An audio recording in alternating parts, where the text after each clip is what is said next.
Dong and ay katira insya-Allah. Amin ya rabbal alamin. Main-main ya gurau ya. Alhamdulillah. Brothers in Islam, this coming Thursday and Friday will be the 9th and the 10th of Muharram. Actually, the fasting of Muharram was started even before Nabi Muhammad migrated to Madinah al-Munawwarah. So before Fardu Ramadan came down, the Muslimin were already fasting on the 10th of Muharram.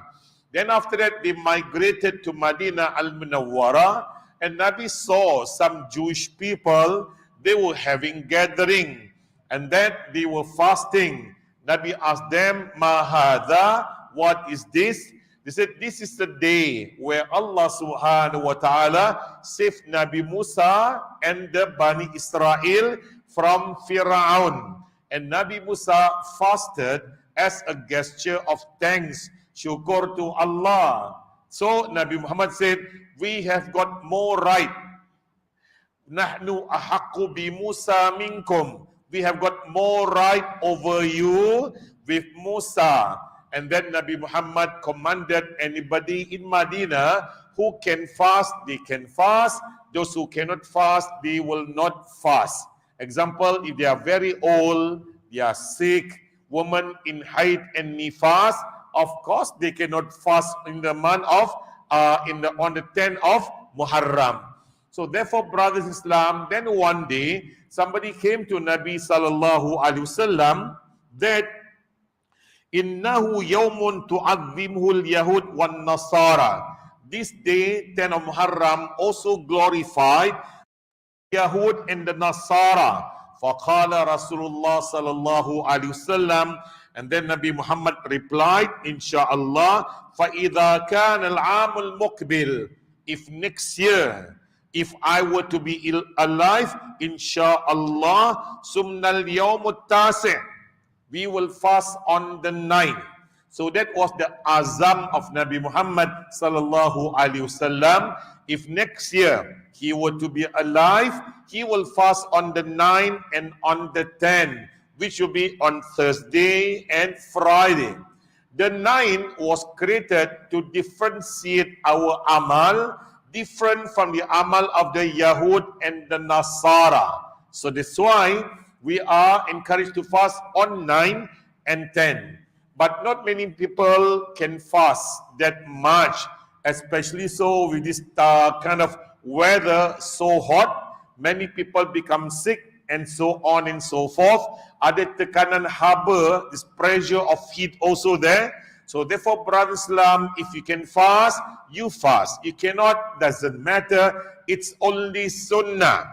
But we can say is a big loss, because if you can fast on the 10th of Muharram, our 1 year's past sins will be forgiven by Allah subhanahu wa ta'ala. Dosa setahun lalu akan diampunkan oleh Allah subhanahu wa ta'ala.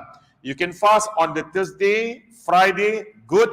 Boleh puasa Khamis dan Ahad pula, dan Jumaat, bagus. Tak boleh, you just fast on Friday. You cannot just fast on Friday. InsyaAllah, it will be good. This Friday, I'll be at Masjid At-Taqwa. This Friday, I'll be at Masjid At-Taqwa. Nampaknya lepas tu tak boleh lah jam di High Road, terus balik ke rumah lah. Selalu makan sate di High Road. But fasting on the day of Ashura, no eating after Salat Jumaat, go back straight home. And you'll be expecting people to send to you some porridge of Ashura, which is very good. If your porridge, some people said your wife can make the best porridge of bubur of Ashura, best in Southeast Asia and best in the world, I'll give you my address, okay? Hantarlah 2-3 mangkuk kan, bubur Ashura. It's okay to cook the porridge of Ashura, or even to make the porridge of Ramadan. But you don't say the porridge of Ashura was originated from Nabi Nuh alaihi salatu wassalam. That's too much lah. Itu too much sangat. If you have to say korma was encouraged by Nabi, yes, correct. Nabi will break his fast with using what? Kajur or korma. By say, bubur Ashura, ganjil gula tu kan. Ganjil. Our Nabi encourage us to break our fast with that special korma. Korma apa tu? Buka puasa dengan korma apa? Not ajwa. It's rutab. Korma muda, the young one, yellow color and reddish color. It's the fresh korma. That's the best. You cannot get the rutab, then any korma will do. Rutab cannot find, any korma will do. But people who went to Medina, they went to Cuba, they sell many korma rutab. They said, Ustaz, I want to bring back Singapore. Bawa balik dah bonyok. It came back all what? Softened already. It must be chill in the refrigerator, covered with ice, then it can retain its vigor. Otherwise, it becomes softened already. But again, that is the best korma, the rutab. But cannot find rutab, any korma will do. But if you want to make a bubur Ashura, the porridge of Ashura, no problem. If you feed a fasting person, you'll be rewarded by Allah subhanahu wa ta'ala. Don't forget to extend that bubur Ashura to your neighbors also, whether they are Muslim or non-Muslim. But priority to Muslim lah. Kasih pada orang Islam. Lagi-lagi kalau dia berpuasa. But you got lots of extra. You want to extend to some of your non-Muslim friends? Can. But be careful of the meat sensitivity. Daging tu. Yeah? If they are Hindus, don't give them that contain the beef. That's very sensitive. But mutton, I think everybody eat mutton, right?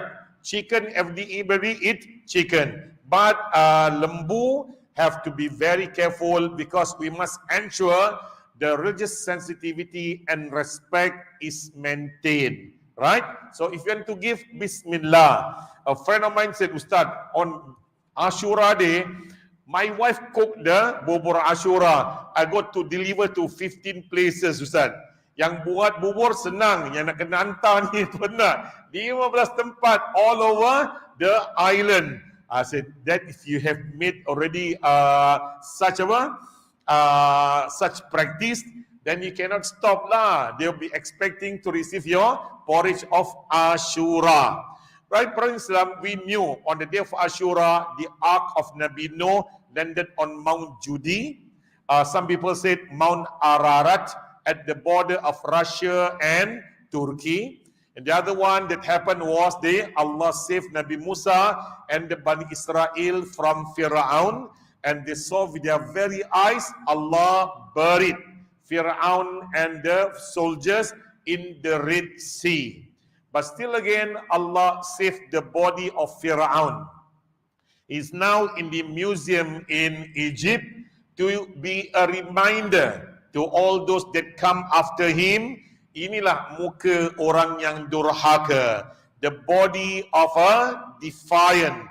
A person who rejected the messengers of Allah subhanahu wa ta'ala. So if you go to Egypt, you see the body of Fir'aun, you ask yourself lah, Ya Allah, I seek protection from becoming like Fir'aun.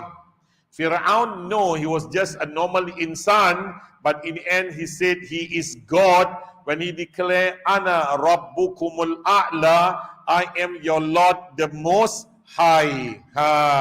Orang Melayu bilang tak sadar diri. Manusia dicipta oleh Allah, nak mengaku jadi Tuhan pula. That one, don't become like that. I mean, I've seen and read many articles, people who claim to be saleh, after that claim to be scholars, ulama, then in the end claim to become God.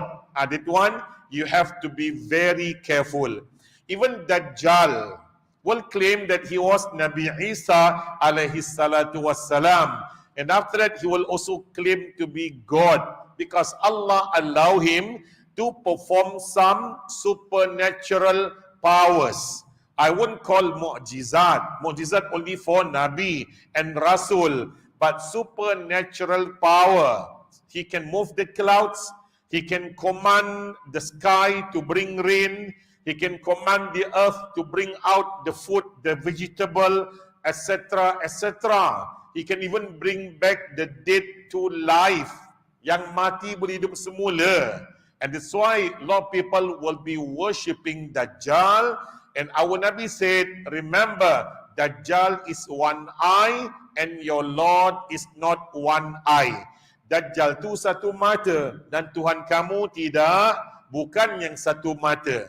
Mana Dajjal is blind, dia ni apa? Handicap, orang cacat. Kok diambil jadi Tuhan pula? Why people will take him as God? Because people were mesmerized by his power, only temporary power. And then they did not see he's got flaws. Takkan Allah ada kekurangan? How can God has got any deficiency? Allah is most perfect. Allah is not with deficiency. But they don't see that. They don't see that. Because Dajjal can bring food to them. Dajjal boleh bawa makanan kepada mereka. So they worship Dajjal like a god. But again, when Dajjal see Nabi Isa alayhi salatu wassalam, he will be what? Will be sweating like salt, like melting salt, macam garam yang cair, because he knew Nabi Isa only can kill him, and he will die in the hand of Nabi Isa alayhi salatu wassalam. Right, brother Islam, actually I want to talk about one more story that happened in the month of Muharram, 10 Muharram, the death of Sayyidina Hussein alayhi salatu wassalam. It was the 61st of after Hijrah. The year 61 after Hijrah, Hussein alayhi salatu wassalam was in Medina. He got tons and tons of letters from the people of Kufa, somewhere in Iraq, inviting him to come to Iraq, to join them to topple the present king of Bani Umayyah, Yazid bin Muawiyah bin Abi Sufyan. So they said, we will topple the king, he's cruel, we got 4,000 soldiers, you join us and then we will topple Yazid, we make you as the king. Hussein had been advised by many of his uncles. Great Sahabat told him, don't. We doubted the sincerity of the people of Kufa because they were the ones who killed your father, Ya Hussein. Because at that time, Ali bin Abi Talib transferred his rule from Medina to Kufa, and he was killed in Kufa by the people of Kufa, what they call as the Al-Khawarij, the people who were dissatisfied with the rule of Ali bin Abi Talib, and they came out from his rule. They even fought against Ali in the battle of Naharwan, and they lost, and they sent 2 assassins to kill Ali bin Abi Talib. One of them managed to what? Managed to hit his sword, and it got stuck to the skull of Ali bin Abi Talib. Kena di tengkorak, melekat. Tetak setengah kepala, termasuk. Went half deep. And Ali fainted. And then when he woke up, when he recovered, he said, if I'm healthy, I will execute Kisah on you, Abdurrahman bin Muljam. But Ali died. Ali died, and the execution of Abdurrahman bin Muljam, the Al-Khawarij, was done by Sayyidina Hassan bin Ali bin Abi Talib. Then now Hassan became the king, but only in certain parts where he got great influence, likely in Mecca, Medina, and the nearby areas. But somewhere in Sham, another person was powerful and popular. His name was Muawiyah bin Abu Sufyan. Muawiyah bin Abu Sufyan was not a foreigner to Nabi. He was Nabi Muhammad's brother-in-law. Nabi married his sister Ramla binti Abu Sufyan, also known as Habibah. And Ali bin Abi Talib, Nabi Muhammad's cousin, also the son-in-law of Nabi Muhammad sallallahu alaihi wasallam. So when Hassan became the king, Muawiyah bin Abu Sufyan wanted to fight him. To prevent bloodshed, Hassan bin Ali gave the caliphate to Muawiyah bin Abu Sufyan. And Muawiyah became king. But with a promise, before I retire, I give back this caliphate to you. But before Muawiyah bin Abu Sufyan died, he appointed his own son, Yazid bin Muawiyah, to succeed him. So Muawiyah bin Abu Sufyan was the first to establish a monarchy in Islam. Beraja. Raja bapa mati diganti oleh sang anak. Ya, kerajaan berajalah, monarchy. Father died, the son will take over. And some people were not happy. That's why the people of Kufa sent a letter to Hussein, come join us. We got 4,000 soldiers. We'll fight against Yazid bin Muawiyah, and then we topple him. Then we appoint you as the king. Al-Hussein advised many times, but he said he did his istikhara. He said he did his istikhara. He felt that it was okay to go. But before Hussein went to Kufa, he dispatched his cousin by the name of Muslim bin Aqil. Muslim bin Aqil was sent to Kufa to find out whether the people of Kufa, they are sincere. When Muslim bin Aqil reached Kufa, he asked them, you all really going to defend Hussein? They said, yes, they are going to defend Hussein. That's why Muslim bin Aqil sent a letter to Hussein. It's okay, they are going to defend you. But when Yazid bin Muawiyah sent his commander, a brutal and wicked man by the name of Ubaidillah bin Ziyad, when orang Kufa met this guy, they changed 180 degrees. Say, no, we are not going to kill, we are not going to defend Hussein bin Ali, because they saw how Ubaidillah bin Ziyad cruelly kill and assassinate Muslim bin Aqil right in front of them. And outside of Kufa, a lot of soldiers are waiting, approximately 5,000 soldiers waiting to kill the people of Kufa. To protect their lives, they said, no, we never make such agreement with Al-Hussein bin Ali bin Abi Talib.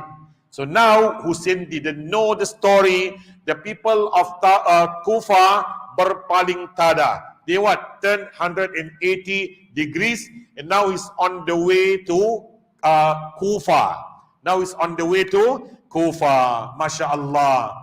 I need to stop now. We'll continue again next month. Next week lah. Next month juga lah. Ni dah habis kan? Next month insyaAllah. If you see any cincau, you bring along, okay? Cincau. Cincau, that will be nice insyaAllah. Even if you see longan also, why not? It'll be nice to drink when the weather is so hot insyaAllah. And we close with tasbih kafara. Bismillahirrahmanirrahim. Subhanakallahumma wa bihamdik. Ashhadu an la ilaha illa anta. Astaghfiruka wa atubu ilaik. Wabillahi taufiq wal hidayah. Wassalamu alaikum warahmatullahi wabarakatuh. Forgive me, I got to run to Masjid Al Khair. Thank you.